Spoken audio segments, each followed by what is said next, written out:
నిరసనలో హింసపై విచారణకు ఉన్నత స్థాయి కమిటీ, supreme court retired judge, high court retired CJ, retired police అధికారులతో ఏర్పాటు. గత నెల 20న ఢిల్లీ ఇతర ప్రాంతాల్లో జరిగినటువంటి హింసాత్మక ఘటనలపై విచారణ. సుప్రీంకోర్టు కమిటీ సిఫార్సుల ఆధారంగా మార్గదర్శకాలు ఇస్తామని అత్యున్నత న్యాయస్థానం వెల్లడి. నీట్ పరీక్ష పేపర్ లీకేజీని నిరసిస్తూ కాక్రోచ్ జనతా పార్టీ గత నెల 20న ఢిల్లీతో పాటు దేశవ్యాప్తంగా నిర్వహించిన ఆందోళన కార్యక్రమం సందర్భంగా చోటు చేసుకున్న హింసపై విచారణ జరిపేందుకు సుప్రీంకోర్టు ఉన్నత స్థాయి కమిటీని ఏర్పాటు చేస్తున్నట్లు ప్రకటించింది. నాడు విద్యార్థులపై పోలీసులు తీవ్రంగా దాడులు చేశారని, పోలీసులపై కూడా కొందరు నేరస్తులు ఆ విద్యార్థుల ముసుగులో దాడి చేశారనే ఆరోపణలు ఉన్నాయి. పోలీసుల బలప్రయోగాన్ని సవాలు చేస్తూ సుప్రీంకోర్టులో పలు పిటిషన్లు దాఖలయ్యాయి. సిజేఐ జస్టిస్ సూర్యకాంత్, న్యాయమూర్తులు జస్టిస్ జోయ్ మాల్యా బాగ్చి, జస్టిస్ వి మోహనాతో కూడినటువంటి ధర్మాసనం ఈ పిటిషన్లను మంగళవారం విచారించింది. ఈ సందర్భంగా నాటి హింసపై సమగ్ర విచారణ జరిపేందుకు 3 సభ్యుల కమిటీని ఏర్పాటు చేస్తున్నట్లు ప్రకటించింది. ఇందులో సుప్రీంకోర్టు రిటైర్డ్ న్యాయమూర్తి, హైకోర్టు రిటైర్డ్ ప్రధాన న్యాయమూర్తితో పాటు ఒక సీనియర్ రిటైర్డ్ పోలీస్ అధికారి సభ్యులుగా ఉంటారని సిజేఐ తెలిపారు. అన్ని పక్షాల వాదనలు నమోదు చేసి ఈ కమిటీ వరుసగా ఇచ్చేటువంటి నివేదికల ఆధారంగా భవిష్యత్తులో ఇలాంటి ప్రజాందోళన సమయంలో పాటించాల్సిన నిబంధనలపై మార్గదర్శకాలు జారీ చేస్తామని చెప్పారు. ఈ సందర్భంగా సిజేఐ కీలక వ్యాఖ్యలు చేశారు. ఇది విద్యార్థుల జీవితం, భవిష్యత్తుకు సంబంధించినటువంటి అంశం.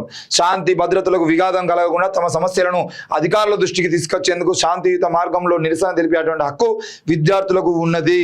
అయితే ఇలాంటి నిరసనల్లో నేరస్తులు చొరబడి హింసకు పాల్పడితే మాత్రం ఆ నేరస్తులను శిక్షించాల్సిందే. మేము ఏర్పాటు చేసేటువంటి కమిటీ జూలై 20న విద్యార్థులపై పోలీసులు తీవ్రమైన బలప్రయోగం చేశారా లేదా అన్న దానిపై విచారణ జరుపుతుంది. నిరసనలో పాల్గొన్న విద్యార్థినులపై లైంగిక వేధింపులు, సోషల్ మీడియా వేదికగా బెదిరింపులు వస్తున్న విషయాన్ని కూడా ఈ కమిటీ విచారిస్తుంది అని తెలిపారు. బాధితులు ఈ కమిటీకి స్వయంగా తమ వాదన వినిపించవచ్చని ధర్మాసనం సూచించింది. ఇదిలా ఉండగా అమాయక విద్యార్థులపై నమోదు చేసినటువంటి ఎఫ్ఐఆర్లను రద్దు చేయాలని సుప్రీంకోర్టు సూచించిన కేంద్ర ప్రభుత్వం పట్టించుకోవడం లేదని సిజేపీ ఆరోపించింది. ఎఫ్ఐఆర్లను రద్దు చేస్తామని జూలై 25న ప్రభుత్వం ఇచ్చినటువంటి హామీని నిలబెట్టుకోవాలని సిజేపీ ముఖ్య అధికార ప్రతినిధి సౌరవ్ దాస్ మంగళవారం డిమాండ్ చేశారు. ఎఫ్ఐఆర్లను ప్రభుత్వం వెంటనే రద్దు చేయకుంటే 2 రోజుల్లో తమ పార్టీ నేషనల్ వర్కింగ్ కమిటీ సమావేశమై మరో ఉద్యమానికి శ్రీకారం చుడుతుందన్నారు. దీప్కే ఆప్ కార్యకర్త అని రిజిజు అన్నాడు. సిజేపీ వ్యవస్థాపకుడు అభిజిత్ దీప్కేపై కేంద్ర మంత్రి కిరణ్ రిజిజు కీలక వ్యాఖ్యలు చేశారు. దీప్కే ఆమ్ ఆద్మీ పార్టీ కార్యకర్త, ఆయన విద్యార్థి ఎలా అవుతారని ప్రశ్నించారు. ఆప్ కార్యకర్త అయి ఉండి విద్యార్థి నాయకుడిగా చెలామణి అవడం ఏంటని నిలదీశారు. ఓ ఆంగ్ల మీడియా సంస్థకు ఇచ్చినటువంటి ఇంటర్వ్యూలో రిజిజు స్పందిస్తూ విద్యార్థులు లేవనెత్తిన అంశాలు చేపట్టిన నిరసన నిజమైనవి అయినప్పటికీ ఆప్ తన ఉనికిని కాపాడుకునేందుకు ఈ నిరసనను హైజాక్ చేసేందుకు ప్రయత్నించిందని దుయ్యబట్టారు. విద్యార్థుల న్యాయమైన డిమాండ్లపై వారితో నేరుగా చర్చించేందుకు ప్రభుత్వం సిద్ధంగానే ఉందన్నారు. జెన్జీతో బీజేపీ పెద్దగా సాన్నిహిత్యం పెంచుకోవడం లేదన్న వాదనను కేంద్ర మంత్రి తోసిపుచ్చారు. తమ పార్టీ యువతను కలుసుకుంటుందని, వారి అభిప్రాయాలు తెలుసుకుంటుందని చెప్పారు. ఏదేమన్నా కానీ మొత్తానికైతే సిజేపీ మీటింగ్కు దొంగతనంగా పోలీసుల ముసుగులో రౌడీలు వచ్చారనేటువంటి విషయం వాస్తవం. దాన్ని బయటపెట్టాలి. ఎందుకంటే ఇంతకుముందు ఒక ఐపీఎస్ అధికారి ఈ దేశంలో జరిగినటువంటి బాంబు దాడుల వెనుకాల కూడా ఈ దేశానికి సంబంధించినటువంటి పౌరులే ఉన్నారు, వాళ్ళే జిహాదీలుగా ముసుగేసుకొని బాంబులు వేసిర్రు అని చెప్పేసి ఒక సీనియర్ ఐపీఎస్ అధికారి ఒక పుస్తకం రాసి విషయాలను బయట పెడితే ఆయనను చంపేసిరు. ఆయనను ఎందుకు చంపిర్రు అనేటువంటి విషయాన్ని కూడా ఒక పుస్తకం రూపంలో 10 పేజీలు 14 పేజీలతో ఒక పుస్తకం కూడా బయటకు వచ్చింది. ఆ పుస్తకం తెలంగాణలో బ్యాన్ చేసిరు. తెలంగాణ దేశవ్యాప్తంగా ఈ పుస్తకాన్ని అమ్మద్దాం అని చెప్పేదంటే దొంగచాటుగా ఆ పుస్తకం బయటకు వచ్చింది. నేనేమంటున్నా అంటే అదే విషయం మళ్ళీ ఈరోజు ఢిల్లీ నిరసన కార్యక్రమాల దగ్గర జరిగింది. పోలీసుల ముసుగులో గడ్డాలు పెంచుకొని మీసాలు పెంచుకొని అసలు ఒక రకంగా వాళ్ళు పోలీసులే కాదు అని చెప్పేసి మీరు ఎందుకు మాస్కులు పెట్టుకున్నారు, మీ హెయిర్ స్టైల్ ఎందుకు ఇట్లా ఉంది, మీ బాడీ ఎందుకు ఇట్లా ఉంది, అసలు మీ డ్రెస్ ఏది, మీ బ్యాడ్జీలు ఏవి, మిమ్మల్ని చూస్తే పోలీసులు లాగా లేరు అని చెప్పేసి వాళ్ళని వీడియో తీయడానికి పోయినటువంటి వాళ్ళ మీద కూడా దాడులు చేశారు. వాళ్ళని అడుగుతున్న క్రమంలో కూడా తీసుకెళ్ళి ఒక దగ్గర ఫుట్పాత్ మీద 4 కూర్చొని ఉంటారు. వాళ్ళు ఎవ్వరు కూడా డ్రెస్లో ఉండరు, వాళ్ళకి ఎవ్వరికి కూడా డ్రెస్ కోడ్ ఉండదు, బ్యాడ్జీలు ఉండవు. అసలు వాళ్ళని చూసేది ఉంటే వాళ్ళ గడ్డాలు మీసాలు అసలు వాళ్ళ స్ట్రక్చర్ చూసేయండి పోలీసు అని ఎవడు నమ్మడు. అయినా కానీ వాళ్ళు లాఠీలు పట్టుకొని కూర్చుంటారు. పోయి అడుగుతూ ఉంటారు, ఏంది మీరు ఎవరు అని అడిగితే డైరెక్ట్గా లేచి వాళ్ళ మీద దాడి చేస్తారు, లాఠీ చార్జ్. ఇక హెయిర్ స్టైల్ బాగా హెయిర్ పెంచుకున్నాడు అనేటువంటి ఒక వ్యక్తి ఎద్దుంటాడు, వాడు హెల్మెట్ పెట్టుకొని వస్తాడు, రాయల్ ఎన్ఫీల్డ్ హెల్మెట్. ఏంది అది? అంత దారుణంగా కొట్టిన తర్వాత కూడా వాటి మీద విచారణ చేయబడుతుంది. ఈరోజు దేశవ్యాప్తంగా సిజేఐ సూర్యకాంత్ గారికి వ్యతిరేకంగా నిరసన గళాలు కనబడుతున్నాయి అనేటువంటి కోణంలో ఈరోజు వెంటనే వింటాము, దీనికోసం కమిటీ చేస్తాం. మొన్ననే ఆ రోజే జూలై 20 నాడు లాఠీచార్జ్ జరిగిన వెంటనే మీరు ఆ వీడియోలు చూడమన్నప్పుడు చూస్తే ఈరోజు గౌరవప్రదంగా ఉండేవాళ్ళు కదా. ఈరోజు నర్సరీ లాంటి యూనివర్సిటీ లాంటి కానీ, అటు బెంగళూరు యూనివర్సిటీ లాంటి వాళ్ళు కానీ, బెంగళూరులో ఉన్నటువంటి ఒక యూనివర్సిటీ లాంటి వాళ్ళు కానీ ఈరోజు సిజేఐ మా యూనివర్సిటీకి రావద్దు అనేటువంటి స్టేట్మెంట్లు ఇచ్చేవాళ్ళు కాదు కదా. మీరు ఎస్ ఈ కమిటీ ఏదో ఆనాడే వేసేది ఉంటే దానికి విలువ ఉండేది కదా. ఈరోజు మీరు ప్రభుత్వానికి ఆదేశాలు ఇచ్చి కోర్టులు కేసులు కొట్టేయాలని చెప్పారు. కేసులు కొట్టేయాలన్నప్పుడు జూలై 25 నాడు మేము కొట్టేస్తామని చెప్పేసి ఈరోజు ఆగస్టు 25 వస్తుంది. 4 రోజులు పోతే ఆగస్టు 25. ఆగస్టు 25 వచ్చింది, నెల రోజులు ఎందుకు ఎఫ్ఐఆర్లు కొట్టేయడానికి మీకు బాధ అనిపిస్తుంది? ఇక కిరణ్ రిజిజు మాట్లాడితే ఏమంటాడు, ఆయన ఆప్ కార్యకర్త అంటాడు. ఆప్ కార్యకర్త అయితే ఏంది? అసలు ఏ పార్టీ కార్యకర్త అయితే ఏంది? మరి మీ విద్యార్థి నాయకులు రాజకీయాల ముచ్చట్లు ఎందుకు మాట్లాడుతున్నారు? మీ పార్టీ నాయకులు విద్యార్థులకు ఎందుకు ట్రైనింగ్ క్లాసులు ఇస్తున్నారు? చెప్పండి. 20 లక్షల మంది విద్యార్థులకు అన్యాయం జరిగినప్పుడు ఆ అన్యాయానికి గురై ఇంకా నయం చచ్చిపోయినటువంటి ఆ అమ్మాయిలు అబ్బాయిలు ఎవరైతే ఉన్నారో, ఈ నీట్ పేపర్ లీకేజ్ వల్ల చచ్చిపోయినటువంటి అమ్మాయిలు వాళ్ళే వచ్చి ఉద్యమం చేయాలని చెప్పలే, ఇంకా లేదంటే వాళ్ళ కుటుంబ సభ్యులు చేయాలి, మిగతా వాళ్ళు చేయడానికి అర్హత లేదా అని చెప్పేసి మీరు ప్రకటించండి. పార్టీల కార్యకర్తలకో లేదంటే ఇంకేదో యువకులకో విద్యార్థుల సమస్యల గురించి అటువంటి ప్రశ్నించేటువంటి అధికారం లేదా?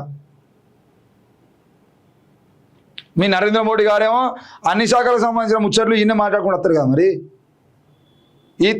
ఈ భారతదేశంలో 12 సంవత్సరాల నుండి ఎప్పుడన్నా ఏదన్నా శాఖకు సంబంధించినటువంటి వ్యక్తి మంత్రి ప్రధాన వార్తగా వచ్చిందా? మొత్తం ప్రధాన నరేంద్ర మోడీ చూస్తారు కదా. మళ్ళీ వన్ మ్యాన్గా ఒక్కడే అన్ని అంశాలను, రైల్వే శాఖను ఓపెన్ చేయాలంటే ప్రధానమంత్రి రావాలి, రోడ్లను ఓపెన్ చేయాలంటే ప్రధానమంత్రి రావాలి, స్కూళ్ళను ఓపెన్ చేయాలంటే ప్రధానమంత్రి రావాలి, కాలేజీలను ఓపెన్ చేయాలంటే ప్రధానమంత్రి రావాలి, విమానయాన సంస్థల గురించి ప్రధానమంత్రి మాట్లాడాలి. అన్నిటి గురించి ప్రధానమంత్రి మాట్లాడుతున్నా మిగతా శాఖలను ఏం చేస్తున్నాయి? మంత్రులందరూ ఏం చేస్తున్నారు? ఈరోజు విద్యార్థులు 20 లక్షల మంది విద్యార్థులు, చదువుకునే విద్యార్థులు, నీట్ పేపర్లు అనేది చాలా అత్యంత కఠినంగా ఉంటుంది కాబట్టి ఆ కఠినతరమైనటువంటి ఆ చదువును చదువుకుంటున్న విద్యార్థులు పేపర్ లీకేజ్ అయిన తర్వాత కూడా వాళ్ళ చదువును కంటిన్యూ చేయాలని చెప్పేసి వాళ్ళు కూర్చొని చదువుకుంటున్నటువంటి పరిస్థితి. ఆ క్రమంలో ఒక నాయకుడు, ఒక విద్యార్థి నాయకుడు, ఒక యువ నాయకుడు, ఒక యువజన నాయకుడు వచ్చి రోడ్డు మీకు వచ్చిండు. మీ ప్రభుత్వం తప్పు చేయకపోతే మళ్ళీ రీ ఎగ్జామ్ ఎందుకు పెట్టింది? ఎవరో ప్రశ్నిస్తారు భయ్. మరి ఆనాడు కాంగ్రెస్ ప్రభుత్వం అధికారంలో ఉన్నప్పుడు నల్లధనం గురించి రోడ్ల మీకు వచ్చి ఆ ఢిల్లీలో ఓ టెంట్ వేసుకొని కూర్చున్నటువంటి వ్యక్తిని ఓ ముసలోడా నీకేం పని అనిపిస్తే ఆయన అడగలేదు. ముసలైనవు కదా, నువ్వు ఇంటికాడ వృద్ధాప్య పెన్షన్ తీసుకొని ఇంటికాడ ఉండగా నీకేం పని నల్లధనం గురించి అని చెప్పేసి ఆనాడు ఎందుకు అడగలేదు మీరు?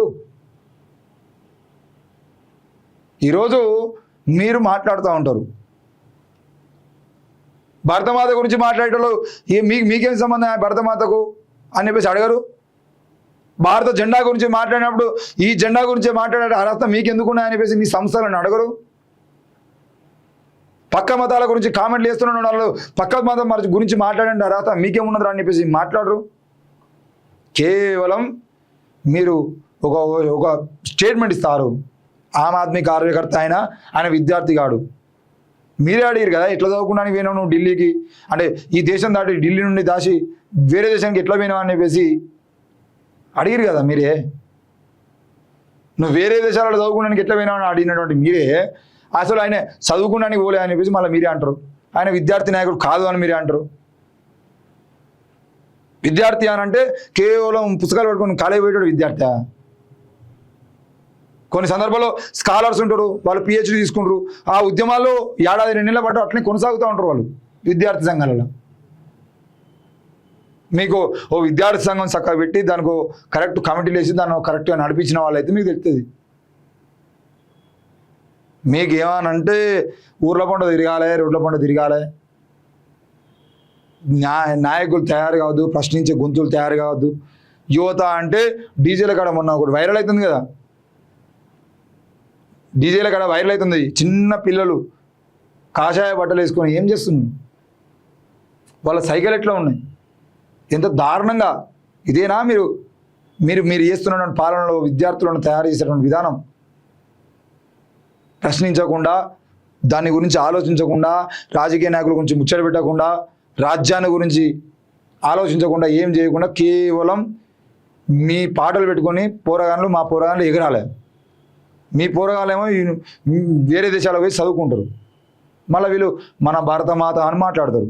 వీళ్ళ కొడుకులు ఎవరు కూడా, ఈ కేంద్ర మంత్రుల కొడుకులు ఎవరు కూడా, బిడ్డలు ఎవరు కూడా ఇలా చదువుకోరు, పోయి పక్క దేశాలలో బిజినెస్ పెడతారు, పక్క దేశాలలో చదువుకుంటారు. అభిజిత్ దీప్కే ఎవరైతే మాకేం సంబంధం? అభిజిత్ దీప్కే ఆయన ఆ రోజు అసలు అభిజిత్ దీప్కే తీసుకొచ్చినటువంటి స్టేట్మెంట్ ఏదో ఉందో దానికి సంబంధించిన విషయంలో ఫైట్ మీరే వేయాల్సింది. మరి కిరణ్ రిజిజు ఏం చేస్తాను? ఇంటికి పోయి అడుగు నీ కొడుకును, నీ బిడ్డను, ఇదే విషయం అడుగు ఒకసారి. పేపర్ లీకేజ్ వల్ల నష్టం జరిగిందా లేదా అని.